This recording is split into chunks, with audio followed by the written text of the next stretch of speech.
시장의 흐름을 꿰뚫는 핵심, 바로 왜라는 질문입니다. 종목에는 이유 없는 상승도 하락도 없습니다. 냉철한 분석과 집요한 질문으로 시장의 본질을 파헤칩니다. 숫자 너머의 진짜 흐름을 지금부터 짚어봅니다. 궁금한 종목 Y 오늘 함께할 분들 소개하겠습니다.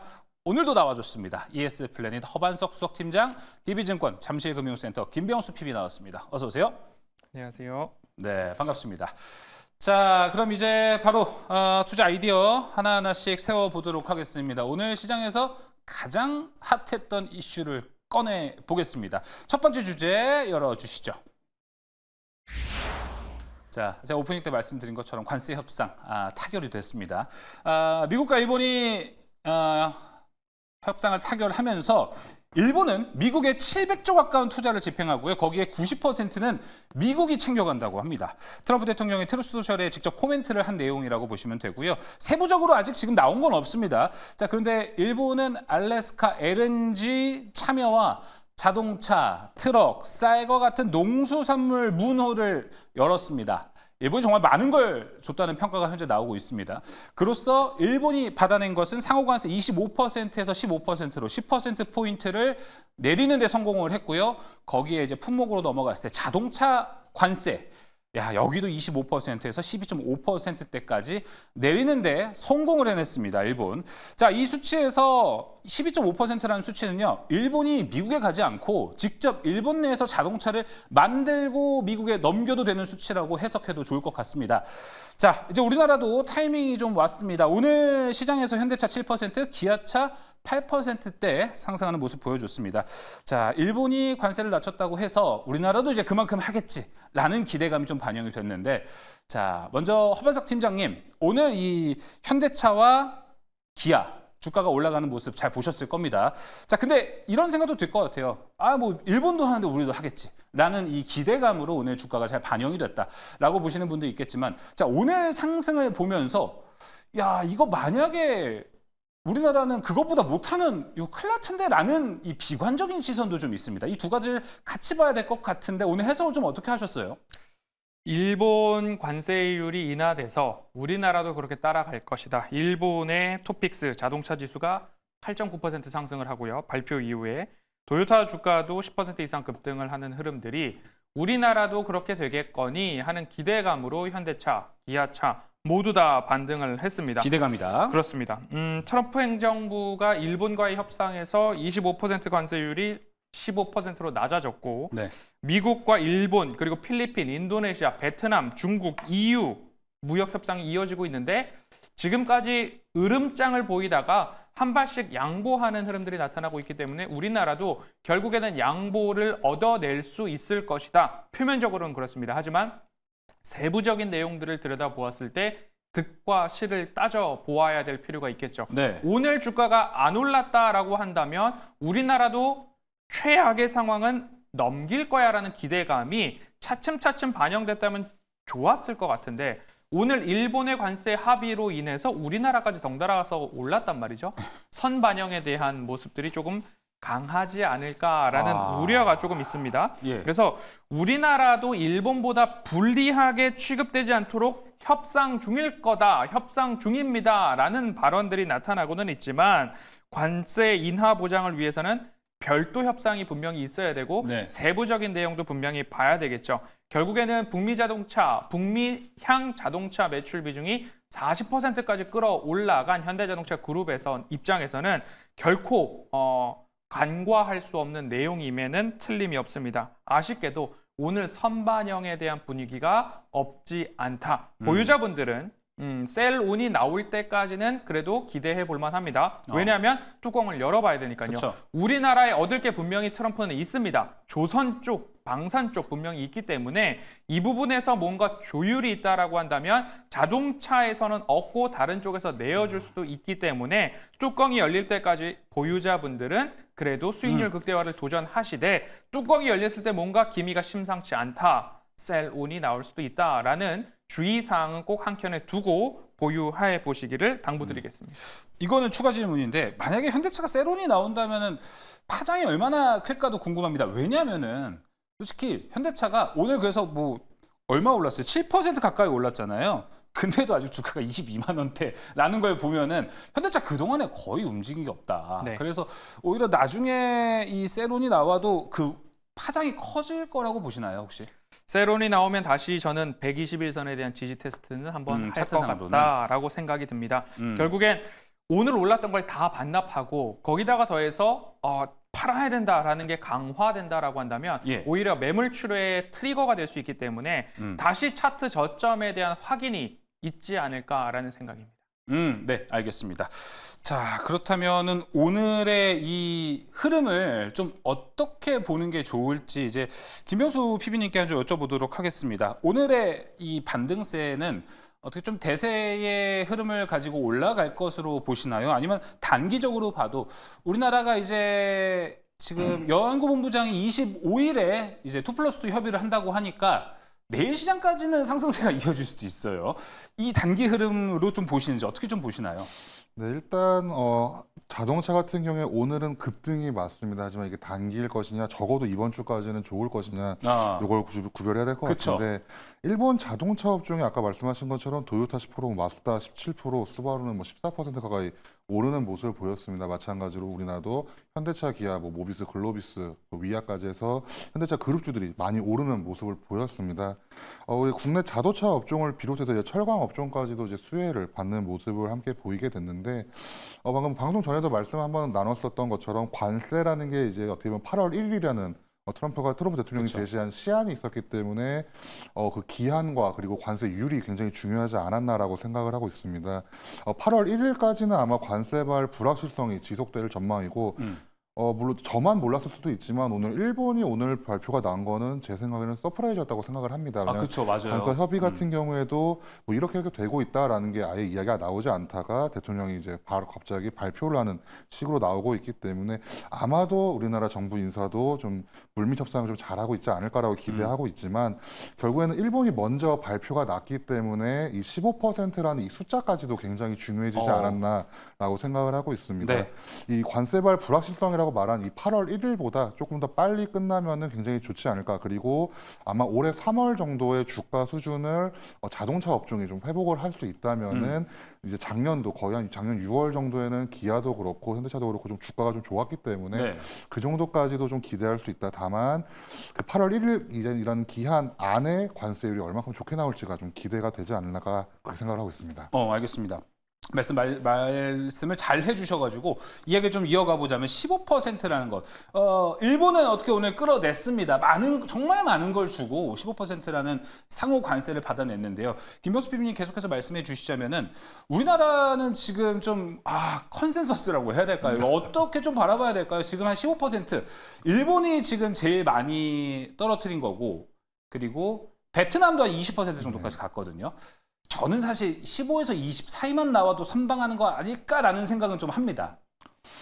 네, 15에서 22면은 선방이었을 겁니다. 어제까지만 하더라도. 왜냐하면 필리핀도 그렇고 영국도 그렇고 일본이 먼저 해서 일본이 먼저 15가 나왔기 때문에 만에 하나 물론 저는 이거보다 더 아래라고 기대를 하고 있지만 만에 하나 15보다 높은 걸로 8월 1일 전에 협상이 끝난다면은 그때 좀 충격이 조금 있지 않을까. 다만 그 충격이 나오지 않기를 좀 기원하고 있다라고 좀 말씀을 드려보고 싶습니다. 네, 알겠습니다. 허반석 팀장님은 이 지금 상호 관세 퍼센테이지에 대해서 좀 어떻게 생각을 하세요? 우리나라가 뭐 예를 들어서 15%에 부합하거나 그 이하가 나오면은 이거는 정말 최고가 되는 건데 그 이상 수치가 나왔을 때 좀 시장에서 어떻게 반응할까요?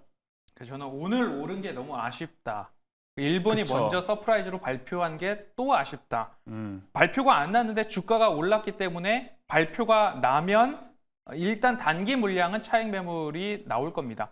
그리고 나서 세부적인 조항들이 어떻게 되는지, 세부적인 합의 내용이 어떻게 되는지까지 사람들은 살피지 않을까 싶어요. 그러면서 좋다라는 이야기가 더욱 강화된다라고 한다면 중기적으로 저는 26만 원까지도 올라갈 가능성이 높은데 우리는 15% 미만으로 나와야 중기 모멘텀을 살려갈 수 있다. 그런데 15%다 일본이랑 유사하다. 그러면 사람들이 세부 내용을 살피기 시작할 거고 세부 내용에서 호재보다는 악재의 윤곽이 두각되지 않을까, 부각되지 않을까. 그렇게 된다면 사람들 입장에서는 단기로 많이 올랐기 때문에 잠깐 팔고 가자라는 게 더 많이 나올 것 같아서 일단 앞서서 말씀을 나눴거든요. 잘해야 본전이다. 예. 잘해야 본전이다라는 게 오. 오늘 오른 게 조금 아쉽습니다. 네. 다만 우리나라가 서프라이즈가 나온다? 예. 라고 한다면 중장기적으로 26만 원. 그런데 잠깐 쉬어갈 가능성이 저는 좀 높아 보입니다. 그 부분은 어떻게 보면 상호관세 포인트가 될 것 같고, 요거 추가 질문으로 한 번만 팀장님 좀 해보도록 네. 할게요. 상호관세는 상호관세로 가고, 네. 우리 자동차 관세도 우리 따로 어떻게 나올지 몰라요. 근데 지금 사실 일본 정부에서 하는 거랑 우리나라 정부에서 하는 거랑 좀 궤가 많이 다르다고 저는 개인적으로 생각을 하거든요. 그런데 우리나라는 정의선 회장이 트럼프 대통령이 당선됐을 때 큰 30조 원 이상의 투자를 했습니다. 그렇죠. 이게 효과를 발할 수 있지 저는 않을까라는. 분명히 효과가 있다고 봅니다. 어. 관세에 대한 부분들은 미국 이외에서 생산된 그쵸. 자동차에 대해서 결국엔 미국 국토 이외에서 생산된 자동차에 대해서 관세를 물리겠다. 다만 미국에서 생산되는 물량에 대해서는 물리지 않겠다. 그렇죠. 북미 매출 비중이 40%를 넘어가는 현대자동차 그룹입니다. 그렇기 때문에 관세가 지금 우려하고 염려하고 미리 올랐기 때문에 걱정되는데 그 세부 조항 속에서 뭔가 빛을 보이는 보석이 있을 수도 있다는 그쵸. 거죠. 미국 내에서 생산한 것에 대해서는 파격적인 혜택을 또 줄 네. 수 있다라는 조항이 붙어 있다면 예. 거기서는 또 우리가 얻을 네. 건 얻었다라는 그쵸. 결과가 나올 수 있기 때문에 너무 성급하게 파시기보다는 15%냐 20%냐 또는 15% 미만이냐 뚜껑이 열릴 때까지는 너무 조급하게 대응하기보다는 아직 저밸류입니다. 맞아요. 이 부분 보시고서 대응해 보시면 좋겠습니다. 알겠습니다. 자, 그럼 이제 자동차 안에서 뭐 일단은 이번 주까지 그 관세 발표가 나오기 전까지는 여기가 수급이 한번 싹 들어왔기 때문에 어떤 시세가 더 나올지 모릅니다. 탑픽 종목은 과연 어디를 보고 있는지 궁금한데요. 김병수 PB 종목부터 먼저 들어보겠습니다. 네, 일단 자동차 업종에서 저는 가장 좋게 보고 있고 가장 좋다고 생각하는 것은 이제 기아를 좀 보시지 기아. 않을까라고 생각을 하고 있습니다. 지난 계속 계속 분기 실적이 굉장히 좋았습니다. 특히 이제 25일에 2분기 실적이 발표 예정이다라고 알려져 있고 매출이 3% 또 증가하는 모습을 보이고 있습니다.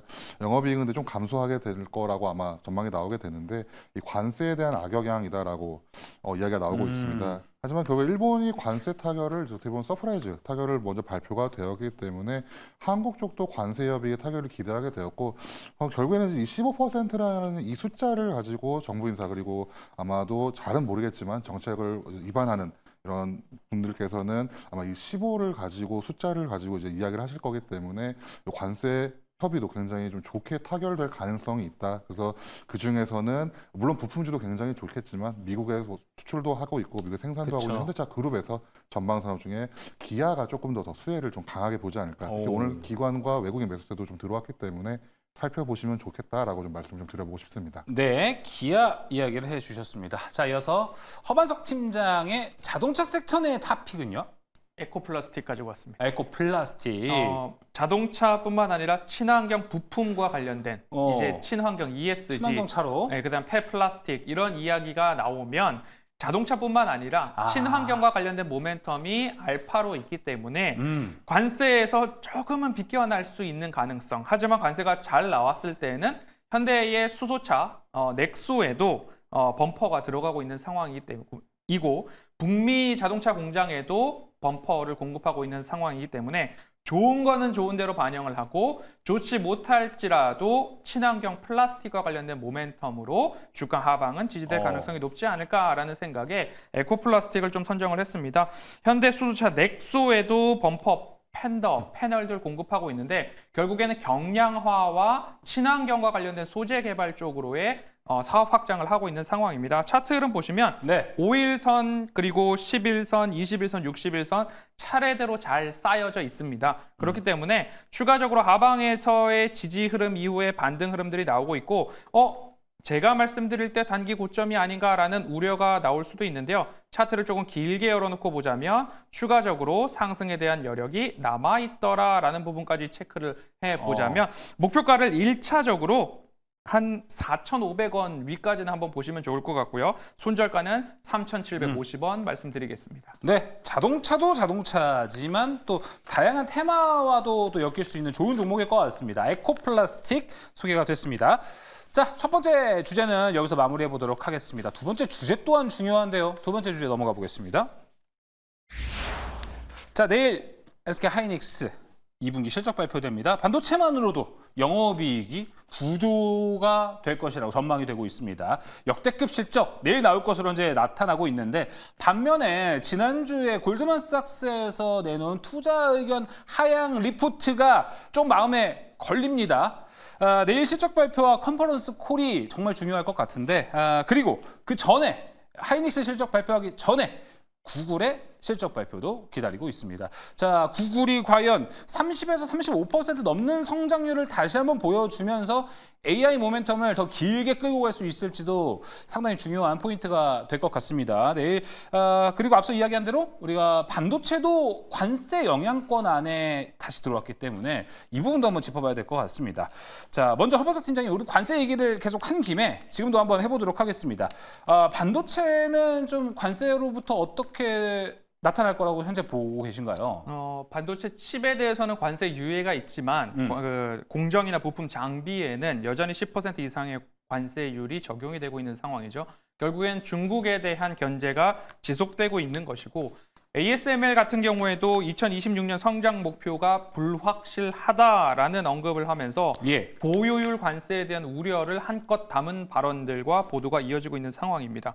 결국엔 미국 내에서 조립하고 미국 내에서 생산하고 미국 내에서 검사하고 패키징도 했으면 좋겠다라는 것이 트럼프의 입김인데 이에 따라서 TSMC도 애리조나에 공장을 지었고 거기서도 수율이 여전히 견조하게 나타나고 있다라는 이야기를 했을 때 우리나라도 미국 공장에 대한 부분들 이미 많이 투자를 해놓은 상황입니다. 여기에서 뭔가 협상에 대한 가져올 것은 가져올 수 있는 상황이 아닌가. 이미 미국에다가 퍼주고 우리는 왕따 된 거 아니냐 또는 미국에 퍼주기만 하고 얻어온 것이 없는 것 아니냐라는 이야기들이 나올 텐데 각 기업들의 회장님들께서 결국 호락호락하지 않지 않을까라는 기대감을 한번 해보고 싶습니다.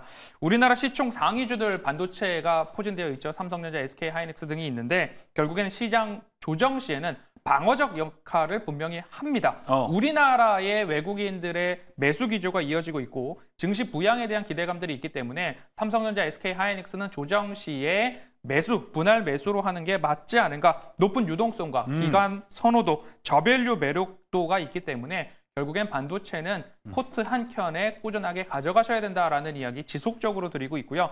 막 반도체가 뜨겁다 해서 올라가는 게 아니라 중장기적 성격을 가지고 제가 입버릇처럼 삼성전자 8만 전자까지 한번 보시죠라는 이야기 2개월 전부터 드렸거든요. 맞아요. 그리고 최근 들어서 여러 리포트들에서 목표 주가 8만 원 이상까지도 전망치가 나오고 있는 상황입니다. 그렇기 때문에 반도체 조정 시에는 담아가되 긴 호흡으로 보셔야 된다라는 것으로 말씀드리겠습니다. 맞아요. 공교롭게 허반석 팀장님이 삼성전자 이야기 8만 원 해주시면은 며칠 안 돼서 올라가는 모습이 좀 있었어요. 그리고 또 기대해 보면 좋을 것 같습니다. 자, 그렇다면은 반도체 많은 분들이 궁금해하는 건 이제 하이닉스의 내일 실적 이후 주가는 어떻게 나올까? 이 부분 궁금해하실 것 같습니다. 지금 제가 아까 말씀드린 대로 골드만삭스에서는 지난주에 부정적인 리포트 나왔고 얼마 안 지나서 뱅크 오브 아메리카에서는 엄청 긍정적으로도 봐요. 국내 증권사들도 뭔가 좀 반반 갈려져 있습니다. 지금 채팅창 나오고 있죠. 10월의 가을님께서도 하이닉스 성과급 규모 보면은 야 이거 걱정 안 된다. 이런 얘기를 하고 있습니다. 일단 현재 주가는 지금 내일 실적 발표 반영된 것 같거든요. 앞으로가 중요할 것 같습니다. 어떻게 좀 보고 계십니까? 네, 방금 말씀하신 것처럼 PI 이제 성과급이죠. 성과급 규모를 파악하면은 걱정 안 된다라고 말씀하셨을 경우도 굉장히 긍정적이다라고 좀 말씀을 드려보고 싶은데 이 두 가지를 조금 비교해 본다면은 결국에는 HBM 시장에서 하이닉스의 이제 독점적 지위가 얼만큼 오랫동안 유지될 수 있는가, 이 유지 기간이 좀 관건이지 않을까라고 좀 말씀을 드려보고 싶습니다. 부정적 리포트라고 하는 것은 지난주 수요일 아마 목요일로 나왔던 걸로 기억을 하는데 골드만삭스의 투자의 의견이 하향이 된다 그러는 바람에 그 이후로 바로 아마 9% 정도가 쭉 내려가는 모습을 보이게 되었습니다. 하지만 결국에는 이제 내년에 이제 HBM 가격이 하락이 될 건데 이 하락이 되는 원인과 어떻게 보면은 이게 어떻게 하락이 되는지를 좀 파악한 게 뱅크 오브 아메리카의 리포트였지 않을까라고 좀 말씀을 드려보겠습니다. BOA에서도 HBM 가격은 하락할 거다. 하지만 이 하락 이유가 전방 업체가 수요가 하락이 되기 때문에 빠진다라기보다는 수율이 안정화되기 때문에 어떻게 보면은 HBM 하나당 높은 마진을 요구하지 않고 마진을 좀 낮추고 수율이 안정화될 거기 때문에 영업이익률이 좀 떨어질 수가 있다라는 아마 두 가지의 분석이 나왔을 거다라고 좀 말씀을 드려보고 싶고 급하게 한 10% 정도가 빠졌기 때문에 저희의 예상대로 내일 발표되는 SK하이닉스 실적이 굉장히 좋게 나온다면은 좀 주가가 긍정적으로 나오지 않을까. 오늘 주가가 거의 한 3영업일 정도가 좀 어떻게 보면 같은 가격대가 좀 유지되고 있는데 이 가격대가 유지된다라기보다는 매수세가 좀 들어오는 모습이었다면 주가 상승을 충분히 기대할 수 있지 않을까라고 요약을 드리면서 아직은 실적 발표가 나오지 않았기 때문에 일말에 조금의만한 서프라이즈 정도도 좀 기대할 수 있지 않을까라고 좀 말씀 좀 드려보고 싶습니다. 네, 알겠습니다. 자, 그럼 이 안에서 탑픽 종목도 이제 가려보도록 하겠습니다. 허반석 팀장님 먼저 말씀해 주시죠. 네, 반도체에서는 코아시아를 가지고 왔습니다. 반도체 설계죠. 반도체 설계 기업인데요.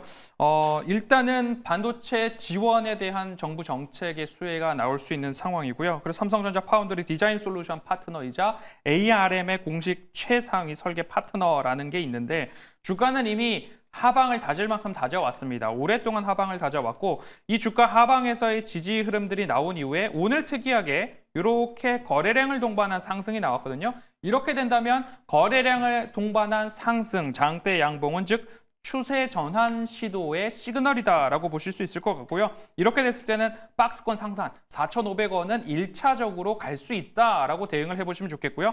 이미 조정을 많이 받은 상황이기 때문에 60일선에서의 지지 흐름들 한번 체크를 해보실 수 있겠다. 4,500원을 간다라고 한다면 그 위까지도 우리가 도전을 해볼 수 있으니까요. 지금 자리에서는 차례차례 모아가시면 좋겠다라는 말씀드리면서 1차 목표가 4,500원, 손절가는 3,500원 말씀드리겠습니다. 코아시아였습니다. 이어서 김병수 PB님은요? 네, SK 하이닉스를 조금 더 살펴보실 필요가 있다라고 좀 말씀을 드려보고 싶습니다. 방금 말씀드린 것처럼 HBM 가격이 하향의 전망이 되지만 생산량 또는 이제 수율이 안정화된다면은 이건 마진 축소에 대한 영향이기 때문에 충분히 매출이 나올 수 있다라고 좀 말씀을 드려보고 싶고 후발주자가 추격을 굉장히 맹렬하게 하고 있습니다. 하지만 이제 AI 기반 반도체 산업에서 선도적 지위를 이렇게 빨리 놓치진 않고 아마 지위가 굉장히 강하지 않을까라고 생각을 하고 있습니다. 특히 어떻게 보면 좀 좋은 걸 수도 있고 나쁜 걸 수도 있지만 지난주에 빠진 20%의 영향이 그리고 어제 오늘도 많이 안 빠졌다라고 보신다면은 어제 같은 경우는 AI 반도체에 조금 안 좋은 기사가 나왔습니다. 미국에서 소프트뱅크 관련해서도 AI 반도체 좀 안 좋은 기사가 나왔음에도 불구하고 오늘 좀 양봉으로 맞췄다라는 점을 본다면은 실적을 좀 기대하는 좀 세력이 있지 않을까 이런 생각들이 좀 있지 않을까라고 생각을 하고 있어서 하이닉스 좀 긍정적으로 보실 필요가 있다라고 말씀을 드려보고 싶습니다. 예, 하이닉스까지 이야기 들어봤고요. 자, 이제 세 번째 주제로 넘어가 보겠습니다. 세 번째 주제 열어주시죠. 많은 이야기하면서 시간이 많이 흘렀습니다. 빠르게 가볼게요. K푸드 열풍, 제2의 삼양, 또 다른 제2의 삼양은 어디가 될까요? 오늘 시장에서 냉동김밥이 주목을 받았습니다. 풀무원 냉동김밥이요. 1년 동안 중국으로 205만 줄이 팔렸대요. 205만 줄. 엄청나게 팔린 겁니다. 자, 우양도 그래서 오늘 오랜만에 좀 올라가는 모습을 보여줬습니다. 이제 K푸드 과연 흥행세가 어디까지 이어질지. 먼저 허반석 팀장님, 네. K푸드도 이렇게 수출 잘 되면 구조적 성장, 뭐 장기적 성장도 우리가 기대해 볼 타이밍이 슬슬 오지 않을까 생각이 좀 드는데 어떻게 보고 계세요? 구조적 성장, 장기적 성장, 삼양식품이 지금 뭐 황제주가 됐다라고 다들 말을 하는데 삼양식품이 올라가는 동안 시간이 꽤나 많이 흘렀습니다. 그런데 삼양식품의 특징점이라고 한다면 수출 비중이 굉장히 높다라는 거죠. 그러면 K푸드의 글로벌 확장이라면 각 기업마다 수출 비중이 얼마나 높은가에 대한 체크가 필요하겠습니다. 뭐 라면이 대표적이고요. 김치, 과자, 음료, 이제는 김밥 이야기까지 나오고 있는데요. 삼양식품이 올해만 100% 올랐고 지난해 254% 상승 마감을 했습니다. 수출 비중이 높은 기업들을 선별하는 게 굉장히 중요하다라는 말씀을 다시 드리면서요. 소비 쿠폰 지급 때문에 이런 음식료 섹터에서도 반등이 3분기까지 이어질 전망이기 때문에 결국엔 차트상 저위험 구간에서 실적이 담보된 종목들 한번 살펴보시면 좋겠습니다. 삼양식품도 그렇고요. CJ제일제당, 농심, 롯데칠성, SPC까지도 좀 보시는데 오늘 준비한 종목도 차트상 저위험 구간이니까요. 잠시만 기다려 주시죠. 알겠습니다. 자, 그리고 최근에 뭐 이제 정부에서 상법 개정 등 드라이브를 걸고 있습니다. 뭐 음식료주들이 PBR이 삼양 빼고요. PBR이 좀 낮다 보니까 거기에서 좀 수혜를 볼 수 있지 않을까 이런 얘기 좀 나오고 있는데 PB님 생각은 어떠세요? 네, 상법 개정 관련해서도 음식료가 수혜주로 얘기가 나오고 있습니다. 왜냐 국내 음식료 업종 같은 경우에는 이제 오너 일가 중심의 그쵸. 소극적 주주 환원회라는 공통점을 좀 갖고 있지 않냐라는 이야기가 있고 상법 개정안이 이제 충실 의무 대상이 이제 소액 주주까지도 확대된다라고 알려져 있습니다. 실제로도 뭐 오리온홀딩스와 오리온, 하이트진로홀딩스와 하이트진로, 농심홀딩스와 농심 이렇게 지주회사와 어떻게 보면 일반 회사가 중복 상장되는 모습도 많이 보이고 있기 때문에 지주회사, 사업회사가 이제 구조로 중복 상장이 되어 있고 내부 거래가 되어 있어서 낮은 정보 공개 등 이제 어떻게 보면은 조금 실질적인 실적 외의 저평가가 좀 있었기 때문에 정책적으로 상법 개정에 대한 수혜주로도 충분히 볼 수 있다. 다만 방금 말씀하신 것처럼 결국에는 모든 주가를 정책적으로 좀 보시기보다는 실적에 기반해서 그렇죠. 좀 많이 좋아지는 회사들을 살펴보실 필요가 있다. 특히 오늘 풀무원이 많은 관심 받은 것도 삼양식품과 마찬가지로 수출을 잘했기 때문이다라고 좀 요약을 드리기 때문에 관련해서 상법 개정에 대한 수혜도 물론 중요하지만 실적도 좀 살펴보셔야 된다라고 좀 말씀을 드려보고 싶습니다. 네, 실적 중요하다 얘기했고요. 삼양에 이어서 풀무원까지 보여주는 이 모습은 음식료는 정말 수출이 중요한 것 같다라는 거 체크해 보시면 좋을 것 같습니다. 자, 탑픽 종목 들어보겠습니다. 시간 관계상 간단하게 설명만 해주시면 좋을 것 같아요. 허반석 팀장님. 네, 차트 보시죠. S&D거든요. 60일선에서는 꼬박꼬박 반등을 하고 있는데 예. 최근 들어서 이제 삼양식품이 인수를 한다라는 소식 때문에 S&D 이제 실적 안 나오는 거 아니냐라는 염려가 있었습니다. 하지만 현재 공급 체계에 있어서 당장의 큰 변화는 없고 인수기업과 S&D의 기술과 그다음에 구조적인 공급망은 다르다. 그래서 염려가 과했다라고 보시면 좋을 것 같습니다. 21선과의 이격이 축소되고 있고 이평선이 수렴하고 있습니다. 결국 방향 전환이 나오고 있다. S&D 61선 차트상 저위험 구간에서 말씀을 드리고요.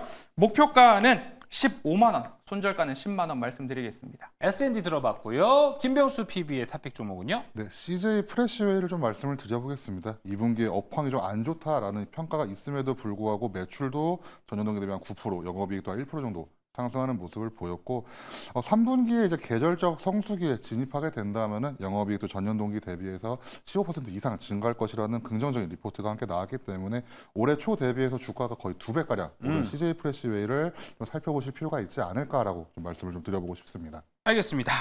자, CJ 프레시웨이까지 들어보면서 음식료 통해서 세 가지 주제 모두 이야기해봤습니다. 궁금한 종목 와인 여기서 마무리하겠습니다. ES플래닛 허반석 수석팀장, DB증권 잠실금융센터 김병수 PB 함께했습니다. 오늘 말씀 고맙습니다.